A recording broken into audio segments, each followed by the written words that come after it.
وسلم اللهم رب هذه الدعوة التامة والصلاة القائمة آت محمدا الوسيلة إن الحمد لله نحمده ونستعينه ونستغفره ونعوذ بالله من شرور أنفسنا ومن سيئات أعمالنا من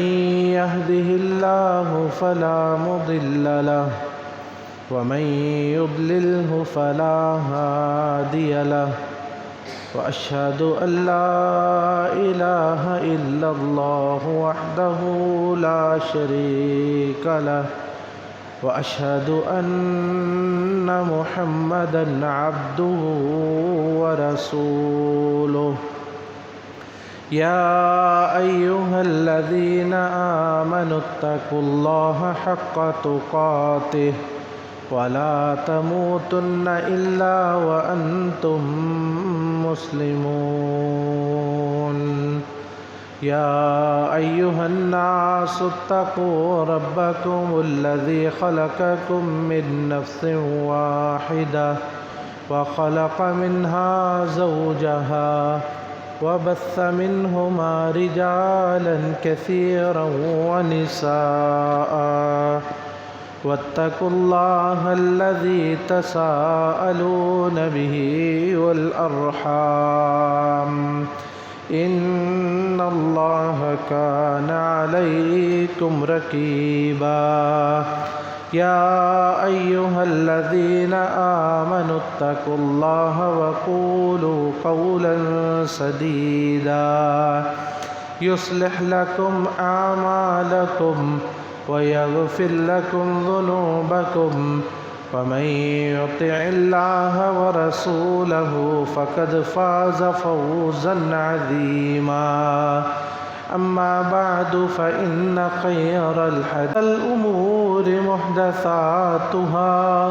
وكل محدثة بدعة وكل بدعة ضلالة الضلالة في النار۔ عزیزان گرامی، معزز بہنوں اور بیٹیوں، شعبان کی آج 24 تاریخ ہے اور انشاءاللہ العزیز آئندہ جمعہ یا ہفتہ رمضان المبارک شروع ہو جائے گا۔ رمضان المبارک کے آنے سے پہلے اس کی تیاریاں اور اس کے لیے ذہن سازی یہ نہایت ضروری ہے۔ جس طرح کسی بھی ایونٹ کے لیے یا کسی بھی تقریب کے لیے کئی دن اور بلکہ اگر اس کی اہمیت زیادہ ہو تو کئی مہینے پہلے اس کی تیاریاں شروع ہو جاتی ہیں۔ ہماری زندگی میں رمضان المبارک کی حیثیت کسی بھی تقریب، کسی بھی خوشی یا کسی بھی دیگر معاملات میں سب سے زیادہ ہے، اس لیے اس کی تیاری باقی ساری تقریبات یا باقی معاملات یا باقی چیزوں سے زیادہ ہونی چاہیے۔ اس کی تیاری کے سلسلے میں چند نکات ہم آج اپنے اس خطبہ میں بیان کرتے ہیں، جن کو اپنانے سے انشاءاللہ العزیز ہمارا رمضان المبارک اس کی برکتوں، اس کی رحمتوں اور اس کے فوائد میں انشاءاللہ العزیز خاطر خواہ اضافہ ہوگا۔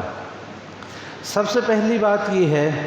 کہ اپنی نیت کو درست کرنا، اور صرف درست ہی نہیں کرنا بلکہ اپنی نیت کو بہت بہتر کرنا، کیونکہ نیت عمل سے پہلے ہوتی ہے،